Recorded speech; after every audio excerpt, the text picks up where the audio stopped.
Vamos a comenzar nuestra meditación invocando al Espíritu Santo y a la Santísima Virgen María. En el nombre del Padre, y del Hijo, y del Espíritu Santo. Amén. Oh Dios, que has iluminado los corazones de tus hijos con la luz del Espíritu Santo, haznos dóciles a sus inspiraciones para gustar siempre el bien y gozar de su consuelo por Cristo nuestro Señor. Amén. Dios te salve María, llena eres de gracia, el Señor es contigo. Bendita eres entre las mujeres y bendito es el fruto de tu vientre, Jesús. Santa María, Madre de Dios, ruega por nosotros pecadores, ahora y en la hora de nuestra muerte. Amén. Gloria al Padre, y al Hijo, y al Espíritu Santo, como era en el principio, ahora y siempre, por los siglos de los siglos. Amén. Cristo, Rey nuestro, venga a tu reino. Virgen prudentísima María, Madre de la Iglesia, ruega por nosotros. En el nombre del Padre, y del Hijo, y del Espíritu Santo. Amén.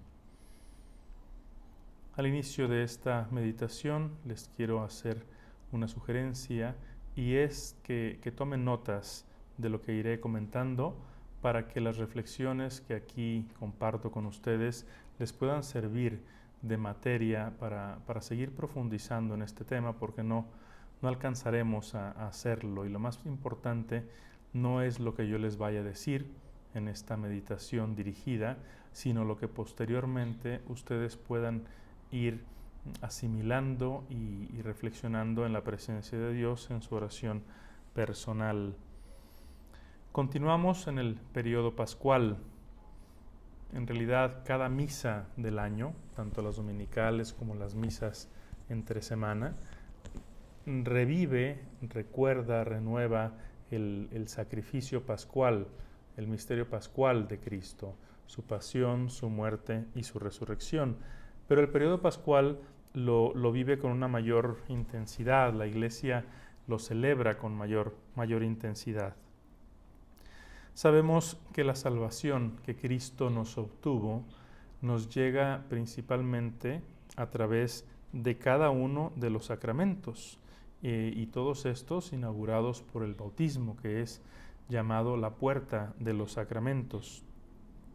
La vasta mayoría de nosotros recibió el bautismo siendo bebés. Es lo más común. A lo mejor te ha tocado participar en un bautizo de adultos, pero también es raro, entonces puede ser que nunca hayas estado en una ceremonia de este tipo. Pero seguramente sí sabes que cuando un adulto es bautizado, no solamente recibe el bautismo, sino que recibe los 3 sacramentos de la iniciación cristiana en la misma ceremonia: el bautismo, la confirmación y la Eucaristía. Cada uno de los 7 sacramentos es especial, es riquísimo. Cada uno tiene un significado, tiene sus efectos propios. Sin duda el más grande, el más excelso de todos es la Eucaristía, porque pues, es la presencia real de Jesucristo mismo. Y por eso, aunque en todos los sacramentos Cristo está presente, pues de manera especial lo está en la Eucaristía, en esa presencia, pues eso que así se describe, por no encontrar una mejor palabra, presencia real. Y por eso se dice en la Iglesia que la Eucaristía es la fuente y el culmen hacia el cual tiende toda la vida y la acción de la Iglesia. En la espiritualidad del Regnum Christi, el bautismo ocupa un lugar muy especial. De hecho, hay tradiciones muy propias que son, por ejemplo, como el celebrar el aniversario del bautismo. Durante muchos años, e incluso ahora, nosotros, legionarios en nuestras comunidades, le dábamos más importancia al aniversario del bautismo que al propio cumpleaños. Y cada aniversario de bautismo, el superior coloca en el pizarrón de avisos una nota en la que dice: hoy el hermano N celebra el aniversario de su bautismo, para que lo encomienden en sus oraciones. Y dedica una hora especial de oración con su cirio encendido para recordar, agradecer y profundizar en la riqueza de su bautismo. Y no solamente los legionarios, también en los laicos del Regnum Christi también se recalca la importancia de este gran sacramento. ¿Qué pasaría si no hubieses recibido el bautismo como niña o como niño? Y ya de adulto, ahora, si tú dijeras, he descubierto la fe y la fe católica y estoy decidido a incorporarme a ella, a incorporarme a la iglesia. Quisiera ser bautizado. Para el bautizo de niños, la preparación y la misma celebración del sacramento son relativamente sencillas. La preparación consiste en una plática de un par de horas y la celebración del bautismo, pues 30, 40 minutos y ya está listo. Pero en el caso de los adultos es otra cosa, porque el dar el paso a pertenecer a la fe católica, ya sea que no hayas tenido ninguna otra confesión religiosa o que vengas de otra confesión religiosa, dar ese paso es algo muy serio, determinante en la vida. Entonces la persona tiene que darlo con toda la conciencia y libertad. Y la iglesia lo tiene que admitir hasta que tenga la certeza de su rectitud de intención y de que está preparado para eso. Entonces, con el deseo de profundizar en la riqueza de este sacramento, les propongo esta meditación. Y tuve una ocurrencia, que es comentar el rito para el bautismo, el rito de la iniciación cristiana de adultos, de manera que comprendamos mejor su grandeza. Esto es un don de Dios, no se trata nada más de un esfuerzo intelectual, pero pues hay que entenderlo para que también el Espíritu Santo pueda ayudarnos. Nosotros ponemos nuestra parte y Él pone la suya, como dice San Pablo en su carta a los Efesios que leímos el pasado domingo en la misa, Efesios 1, 17 a 19, que el Dios de nuestro Señor Jesucristo, el Padre de la Gloria, ilumine los ojos de vuestros corazones para que sepáis cuál es la esperanza a la que os llama, cuáles las riquezas de gloria dejadas en su herencia a los santos. Que el Espíritu Santo nos ayude a comprender la riqueza de nuestro bautismo. Esta es la petición que le hacemos en esta meditación. En la celebración de todos los sacramentos siempre hay un elemento central de todo el rito. Y luego hay lo que se llaman ritos complementarios, que incluso se puede llegar a prescindir de ellos y el sacramento se celebra válidamente, pero el rito central no se puede omitir. El rito central del bautismo es sencillísimo, dura escasos 5 segundos. Así de sencilla, así de accesible es la salvación que Dios nos quiso dar. Pero también hay muchos ritos, creo que es uno de los, junto con la ordenación sacerdotal, es uno de los sacramentos que tiene más ritos complementarios porque es sumamente rico. Entonces, en el caso del bautismo de adultos, ¿qué tendrías tú que hacer si aún no fueses bautizada o bautizado y quisieras serlo en la Iglesia Católica? Existe este ritual de la iniciación cristiana de adultos que pues comenta a detalle toda la preparación y la celebración del sacramento. En vamos a llamar la celebración del sacramento del bautismo de un adulto, hay 7 etapas. La primera es la llamada precatecumenado. Al candidato o al interesado en ser bautizado se le llama catecúmeno.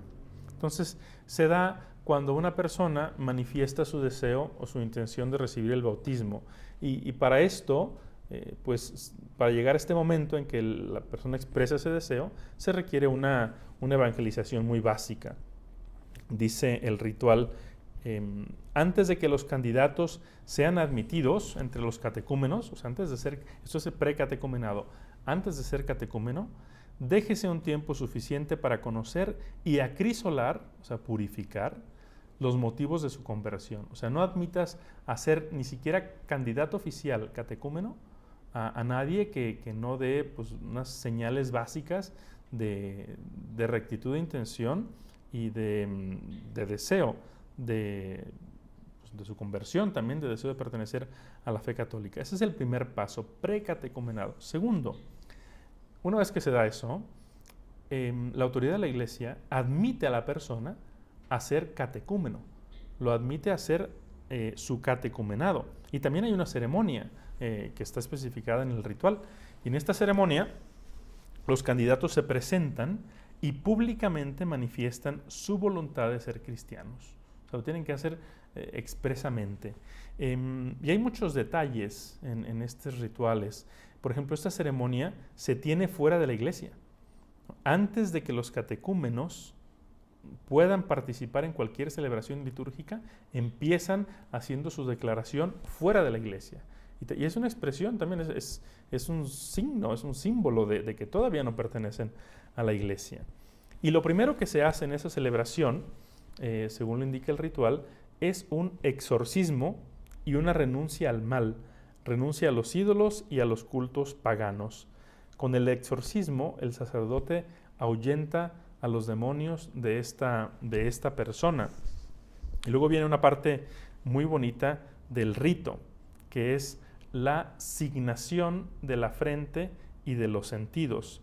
Los catequistas o los padrinos, los futuros padrinos del catecúmeno, hacen esta signación, le hacen la señal de la cruz. Y es muy bonito. Voy a leer las palabras que dicen. Dice, mientras signan los oídos, bueno, primero recibe la cruz en la frente. Cristo te fortalece con el signo de su amor. Aprende ahora a conocerlo y a seguirlo. Y le hacen la señal de la cruz en la frente. Después signan los oídos. Recibe la señal de la cruz en los oídos para que escuches la voz del Señor. Recibe la señal de la cruz en los ojos para que veas la luz de Dios. Recibe la señal de la cruz en la boca para que respondas a la palabra de Dios. Recibe la señal de la cruz en el pecho para que Cristo habite por la fe en tu corazón. Recibe la señal de la cruz en la espalda para que lleves sobre tus hombros el yugo suave de Cristo. Y acto seguido entran en el templo para una celebración litúrgica de la palabra de Dios, ¿no? Aquí hago un breve paréntesis, hay que recordar que la liturgia es el culto oficial de la iglesia a Dios. La iglesia es el cuerpo de Cristo, entonces la liturgia es Cristo mismo presente en su pueblo que ora al Padre. Entonces es una oración muy distinta de cualquier otra oración que uno hace personalmente, que tiene un particular poder. La liturgia incluye los sacramentos, la liturgia de las horas que rezan los sacerdotes y muchos laicos. Son oraciones muy específicas, con ritos que no se pueden cambiar fácilmente, porque es un culto oficial público. Entonces, el catecúmeno, no estando bautizado, todavía no tiene ni el derecho ni la capacidad a participar plenamente en la liturgia, porque no es miembro del cuerpo de Cristo, formalmente. Entonces, empieza, después de la asignación y de este rito fuera de la iglesia, entran al templo y se tiene una liturgia de la palabra, que es la lectura de la Sagrada Escritura, como en la misa, la homilía, etc. Podría tenerse una misa también, pero si se tiene una misa, dice el ritual, dice, los catecúmenos, si la celebración es una misa, dice, conviene que sean despedidos cortésmente antes de comenzar la liturgia eucarística. Es decir, se les pide que se retiren después de la homilía, cuando termina la liturgia de la palabra. Esto ya casi no se aplica en Occidente porque a veces puede ser visto como pues, un gesto de dureza o algo parecido, pero en Oriente sí se aplica. Y no es tanto como pues, una señal de dureza, sino pues, de respetar lo que los símbolos significan. ¿Por qué se hace esto? Desde la antigüedad, en los primeros siglos, existía lo que llamaban la disciplina del arcano. Arcano significa el misterio, lo oculto, lo que no es conocido a todos. Y San Pablo, en la primera carta a los Corintios, capítulo 3, versículos 1 al 2, dice, por mi parte, hermanos, no pude hablaros como a espirituales, sino como a carnales, como a niños en Cristo. Os di a beber leche, no alimento sólido, pues todavía no podíais soportarlo, ni siquiera ahora podéis, pues sois todavía carnales. Entonces, esta disciplina del arcano era una introducción gradual a los misterios. Tú no podías introducir inmediatamente a un pagano, a una persona que venía y diga, oye, yo quiero seguir a Cristo, pues adelante, ¿no? Ya tienes derecho a todo. No, tenían que introducirlos. También porque muchas veces en los tiempos de persecución se presentaban personas que fingían querer incorporarse a la fe. Entonces también era una ocasión y tenían que ir con una ocasión de peligro y tenían que ir con cautela. Y había particularmente dos misterios que les eran reservados en la disciplina del arcano, tanto la Eucaristía como el mismo rezo del Padre Nuestro. Entonces, volviendo al ritual, si los catecúmenos se quedaran en la misa, por lo menos no deben participar a modo de los bautizados. Por ejemplo, no rezan el Padre Nuestro en voz alta. Lo rezan en silencio o lo omiten. Y esto tiene un sentido muy fuerte, porque es que todavía no son hijos de Dios. Entonces, todavía son criaturas de Dios, pero no son hijos de Dios. Entonces no tienen el derecho a rezarlo. Y no tienen, pues, no solamente el derecho, sino la condición para decirle Padre a Dios. Y esto nos tiene que ayudar a valorar nuestra accesibilidad a la Eucaristía. En tiempos ordinarios, pues tú puedes ir a la iglesia, puedes participar en una misa sin ningún problema. Y tienes ese derecho, porque eres hijo de Dios. Vamos en la segunda parte. La tercera parte, a partir de ahí empieza el catecumenado, ¿no? La preparación que se llama catecumenado. ¿Y en qué consiste? El ritual dice, con la práctica de la vida cristiana, este momento o este periodo es para madurar la conversión y la fe. Recibir una catequesis íntegra, conocer los dogmas y los mandamientos y llevar una íntima vivencia de la vida cristiana.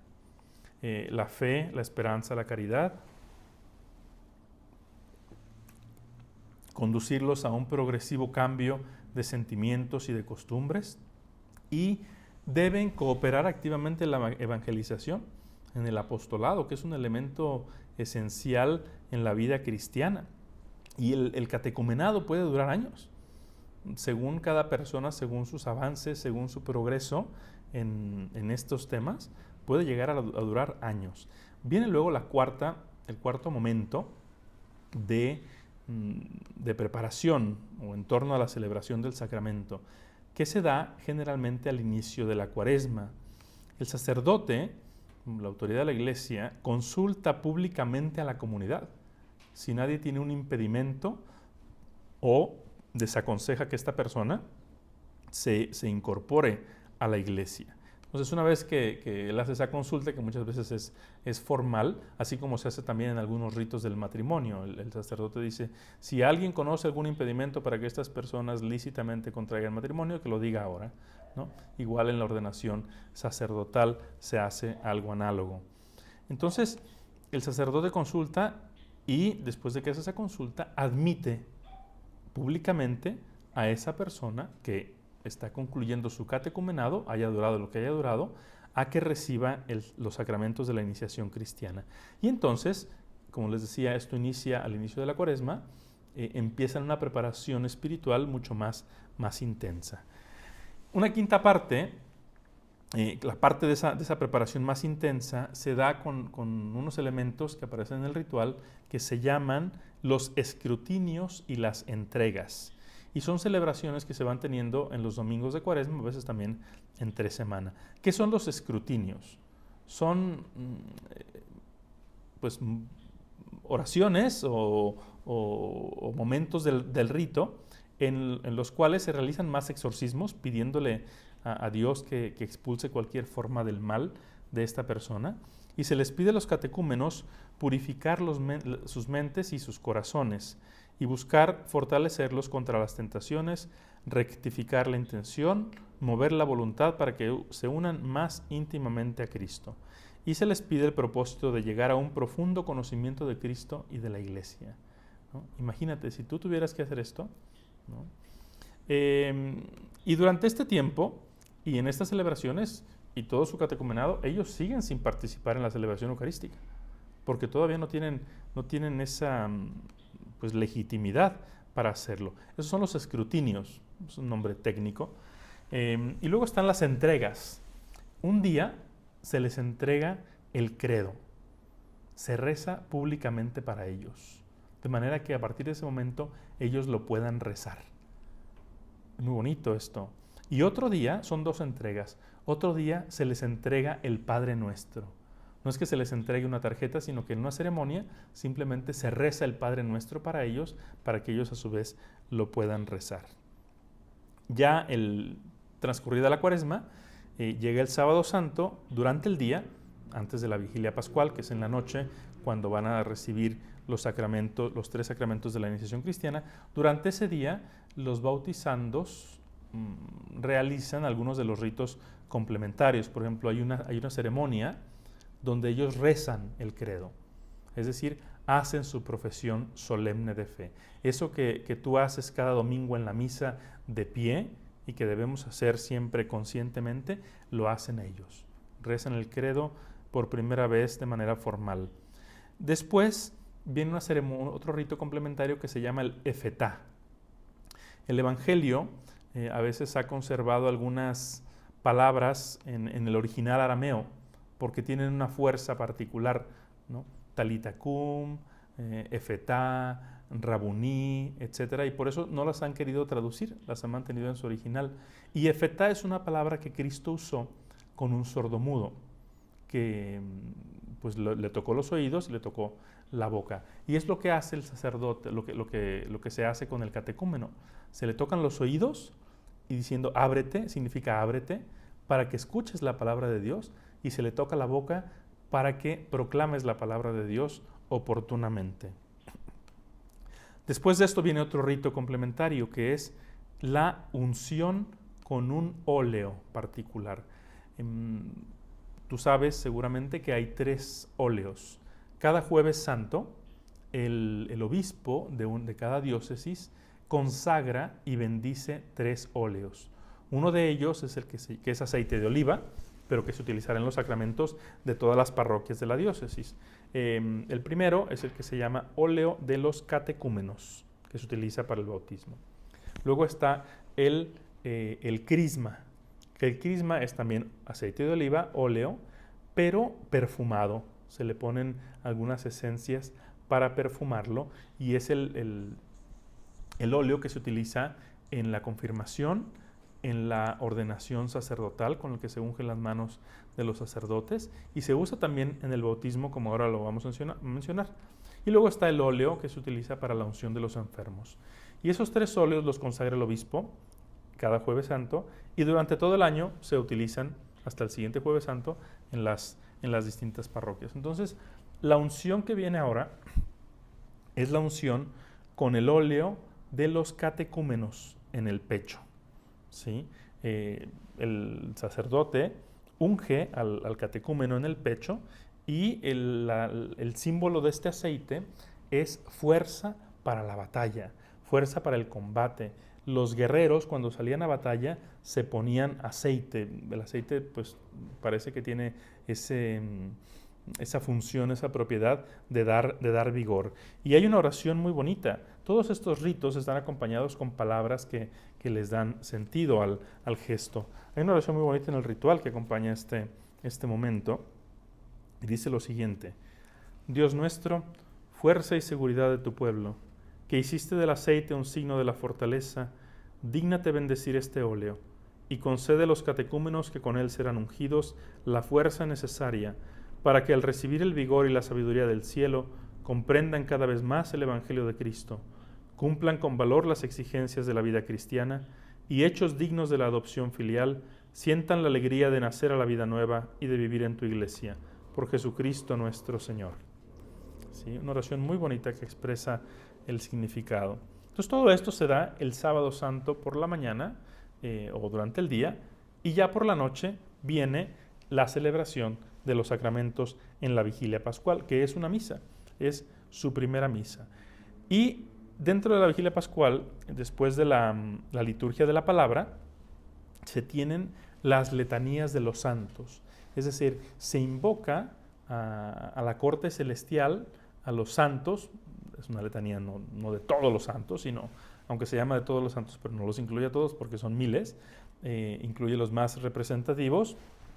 y se le pide ayuda para estos hermanos, quienes van a ser sus hermanos dentro de poco.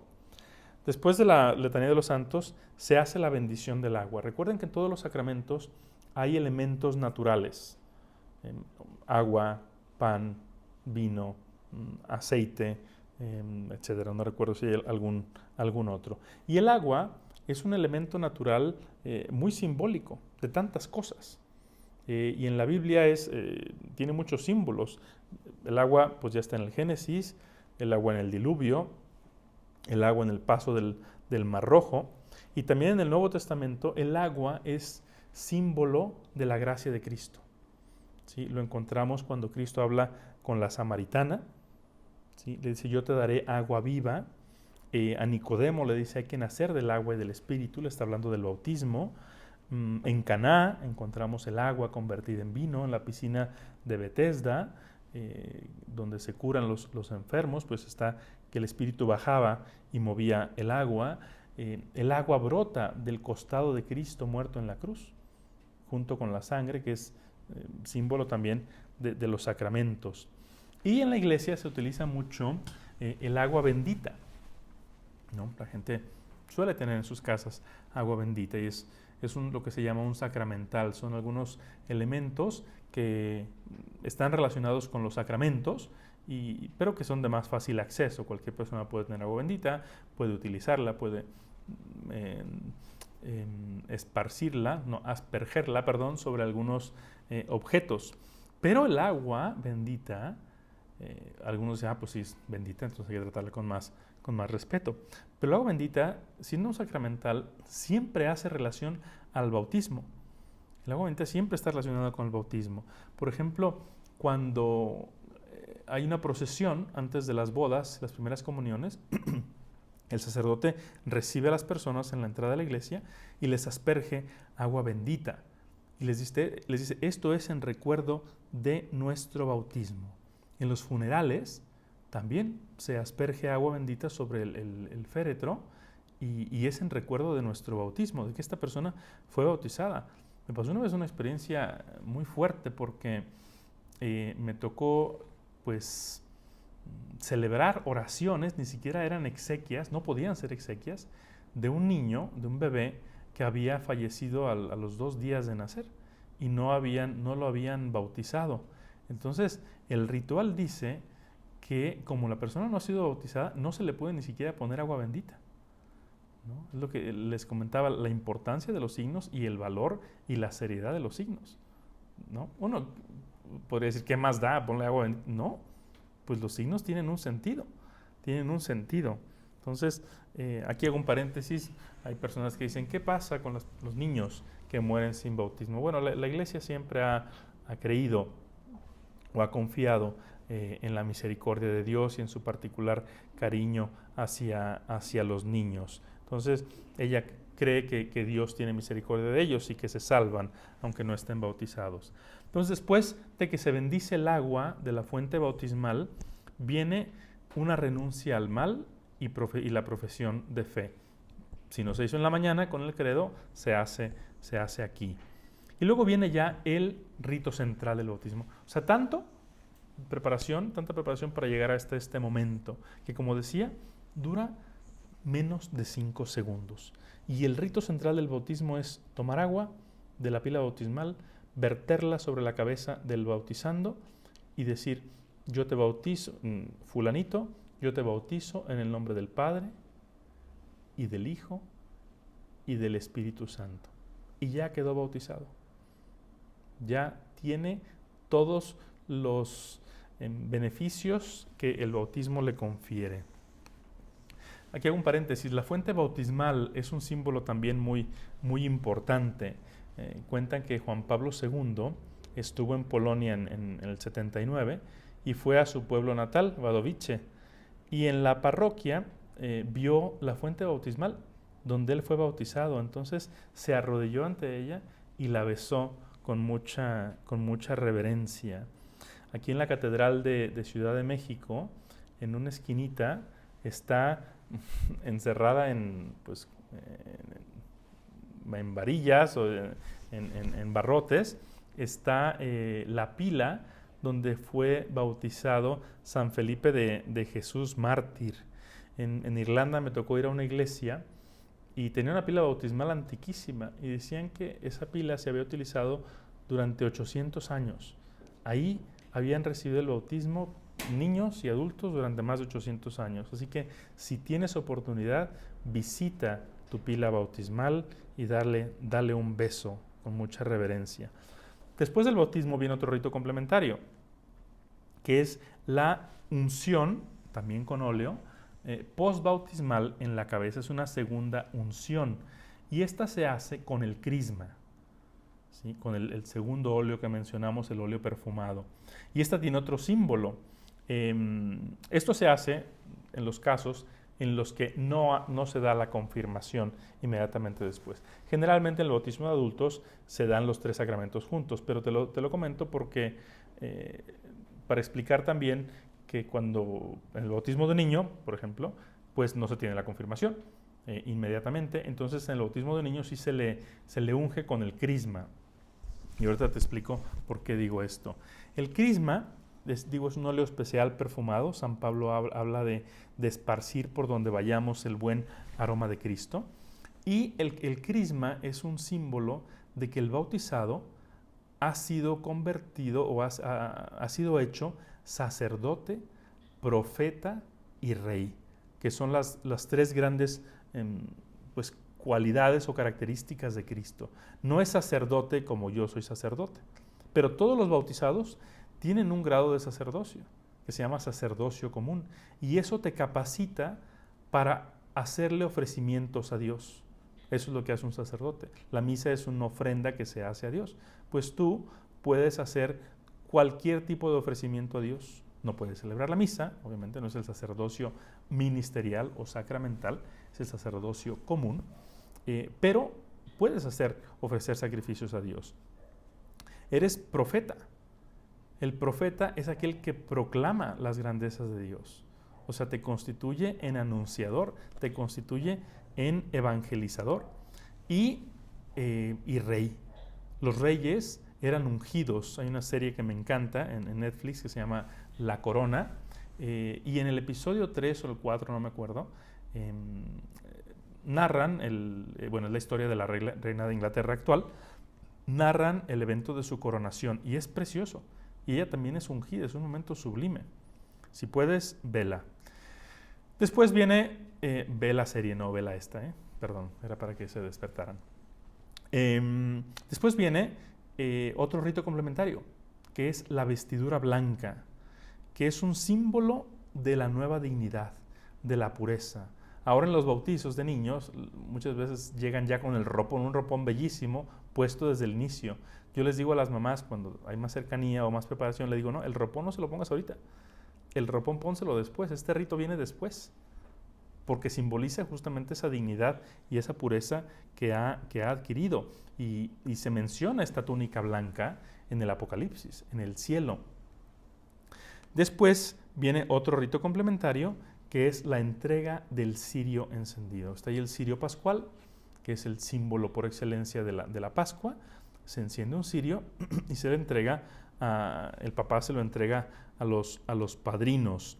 Y se dicen estas palabras: unidos a Cristo, ustedes han sido hechos luz. Caminen siempre como hijos de la luz para que, perseverando en la fe, puedan salir al encuentro del Señor con todos los santos, cuando Él venga en su gloria al final de los tiempos. Y ahí termina el rito del bautismo. Después sigue la confirmación y continúa la misa y más adelante recibe la Eucaristía. Entonces, ¿qué significado tan grande y tan profundo tienen los signos también? ¿Qué fuerza tienen? Pues todos estos ritos, aunque tú hayas sido bautizado como bebé, los recibiste tú, ¿no? El bautismo de niños es mucho más simple, pero incluye lo esencial de todos los ritos mencionados. Se dan en el próximo bautismo que participes. Está atento y los descubrirás. Algunos podrían decir, oye, qué difícil, ¿no?, el acceso a la iglesia. Pues no es que sea difícil, es que hay que darle toda la seriedad posible, ¿no? Y luego nos dice, bueno, pero si leemos los Hechos de los Apóstoles, vemos que después de la resurrección de Cristo, pues el primerito que se encontraban y que se quería bautizar, lo bautizaban. ¿Por qué? ¿No? Casi sin preparación. Vemos al etíope, a Lidia, a Dámaris, al carcelero, que dicen, ¿qué tengo que hacer? Pues bautízate. Y se bautizaron él y todos los de su casa. Bueno, en realidad el bautismo, cuando es en circunstancias ordinarias, sí requiere una preparación muy seria, como ya lo mencionamos. Pero Cristo, como decía, te quiere hacer la salvación muy accesible. Cristo y la iglesia te la quieren hacer muy accesible. Tan es así que cuando se da un caso de peligro inminente de muerte, cualquier persona, incluso un no católico, un no bautizado, puede bautizar a otro si esa persona expresa su deseo. O si es un bebé, si sus papás expresan el deseo, o si se presume que ese niño debería recibir el bautismo. Cualquier persona lo puede hacer, no solamente un católico, hasta un no católico. Y puede utilizar, no necesita agua bendita, puede utilizar simplemente agua limpia. Obviamente debe tener la intención correcta y hacerlo con la fórmula que la iglesia establece. Pero es así de sencillo, ¿no? Una persona, y puedes bautizar tú puedes bautizar o a un bebé, o a un niño de 10 años, o a un adulto incluso, que está en peligro de muerte, si esa persona lo pide, o insisto, si tú presumes que podría ser bautizado y está eso, en peligro de muerte. Y lo hace tan sencillo como esto. Toma el agua, debe haber un par de testigos, toma el agua, la vierte sobre la cabeza y lo que decía, fulano, yo te bautizo en el nombre del Padre, y del Hijo, y del Espíritu Santo.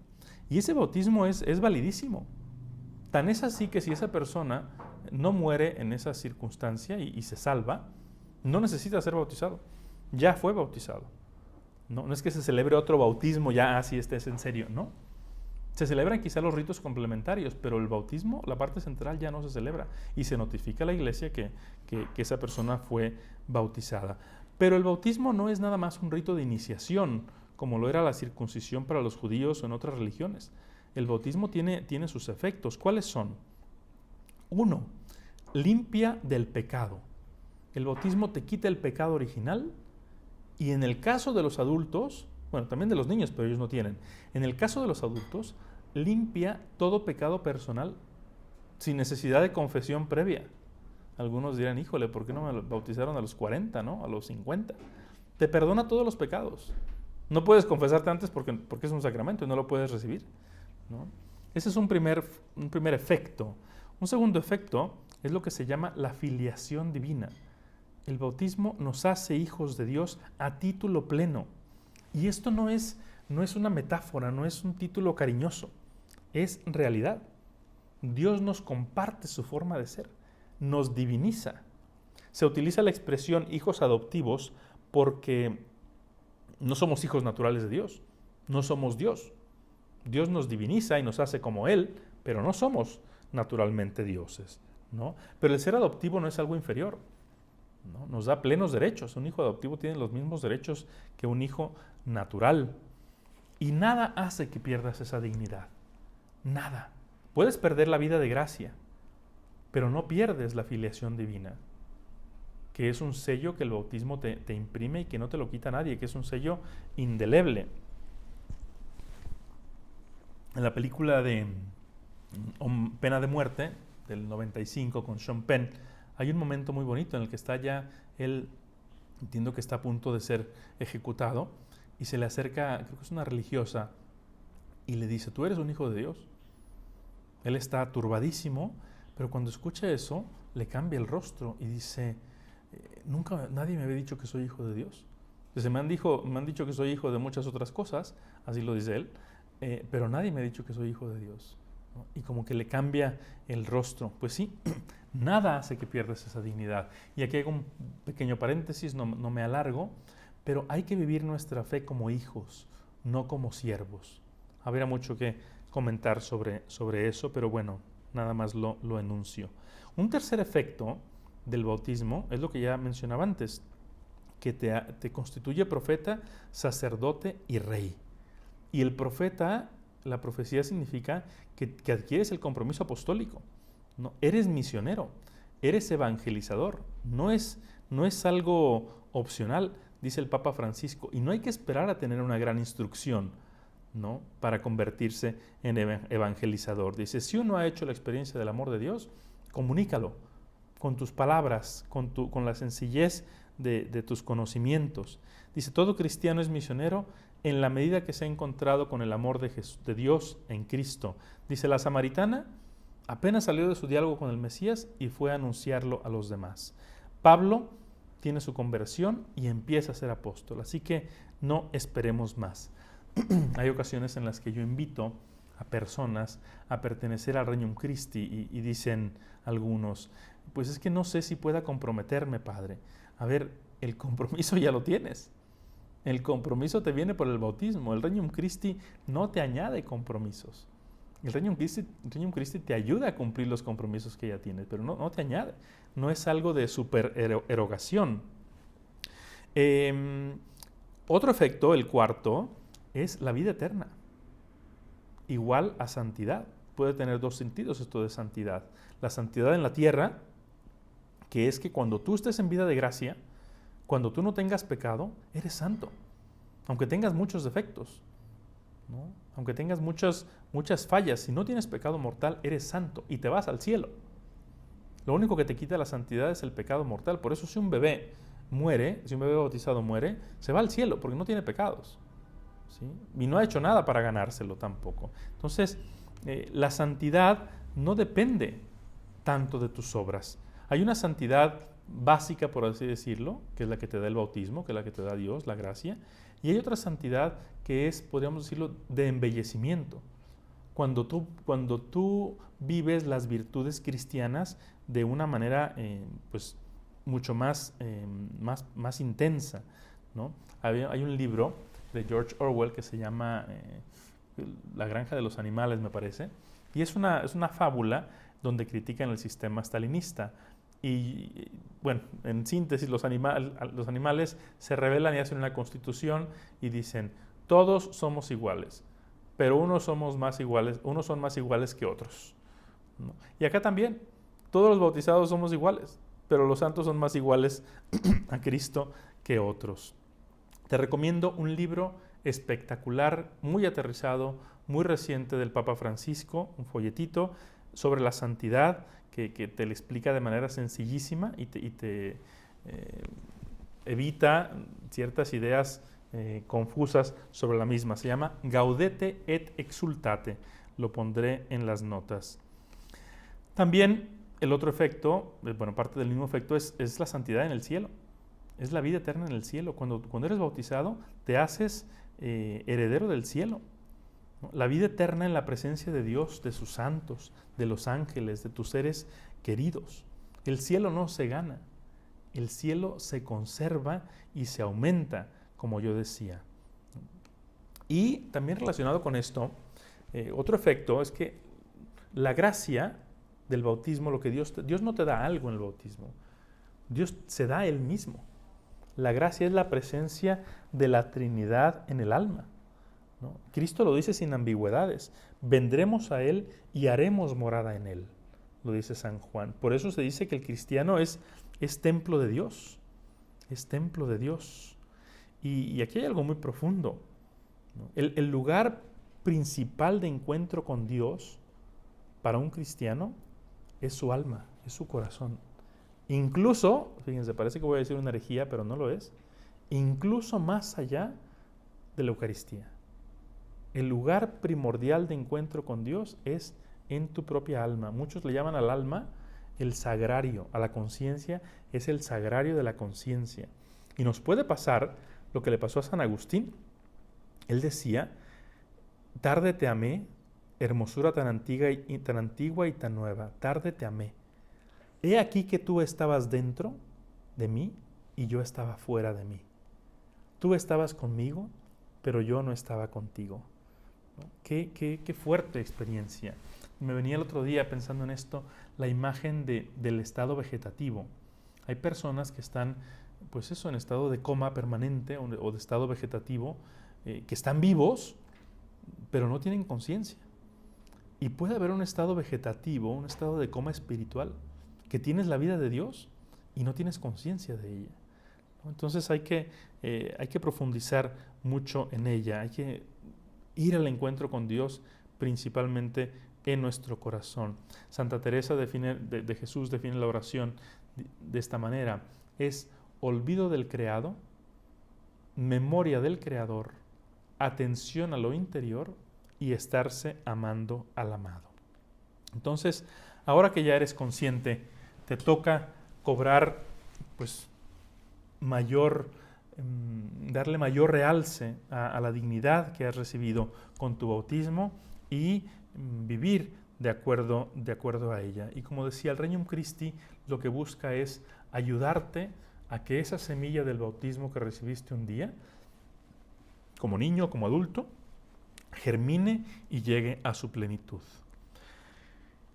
El símbolo por excelencia de la Pascua y del bautismo es el cirio. Por eso he querido tener este cirio pascual aquí para esta meditación. El fuego, la luz, el calor, representa la fe, representa la presencia de Dios que llevas dentro de ti siempre que vivas en gracia. El fuego en la Biblia representa el amor de Dios, amor que no se consume, como la zarza ardiente de Moisés. El fuego, dice, es llamarada, el cantar de los cantares.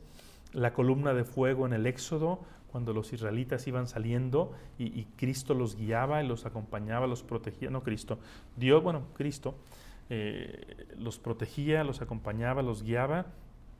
Jesucristo mismo dice: he venido a traer fuego a la tierra. Y cuánto desearía que ya estuviera ardiendo. El fuego es pasión, es celo, es el símbolo del Espíritu Santo por excelencia, fuerza transformadora. El fuego es vigilancia, es vida que se consume. En ese pasaje tan bonito de las vírgenes prudente, el fuego está ahí en la lámpara del sagrario, ¿no? Como un homenaje, como una presencia, evocando la presencia de Dios.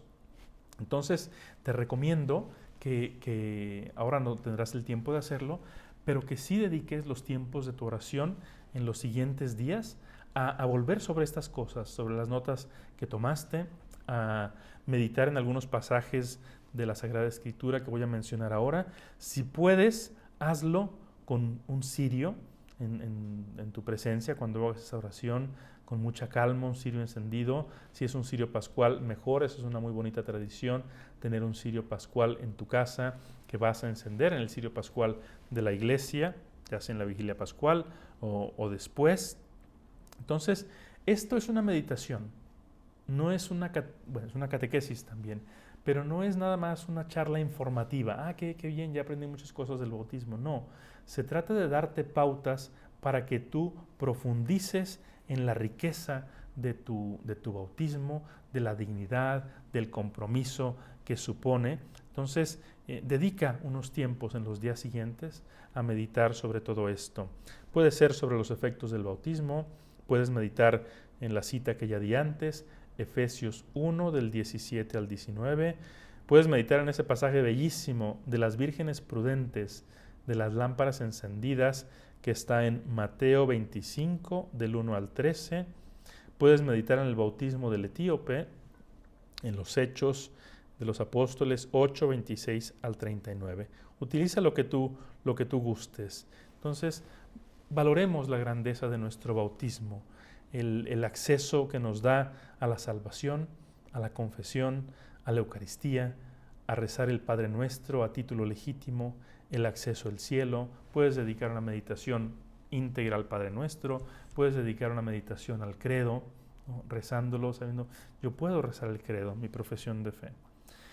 Y si gustas también profundizar en tu vocación cristiana, como una lectura espiritual, te recomiendo el libro que ya mencioné del Papa, ese folletito que se llama Gaudete et Exultate.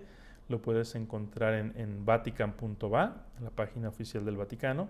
Y hay otro documento bellísimo sobre la vida cristiana que se llama Evangelii Gaudium, Evangelii con doble I, Gaudium. Y también está ahí, puedes buscar en internet o lo puedes comprar en alguna librería cristiana. San Juan María Vianney, el cura de Ars, decía: solamente en el cielo comprenderemos lo que es el sacerdocio. Si lo entendiéramos en la tierra, nos moriríamos de amor. ¿no? Y creo que lo mismo podemos decir acerca del bautismo. Qué bonito suena todo lo que hemos dicho. Pues todo esto tú lo llevas en ti. Tú lo tienes, tú lo has recibido. Así que, como dijo San León Magno, reconoce, cristiano, tu dignidad. Hasta que nos volvamos a encontrar, que Dios te sostenga en la palma de su mano.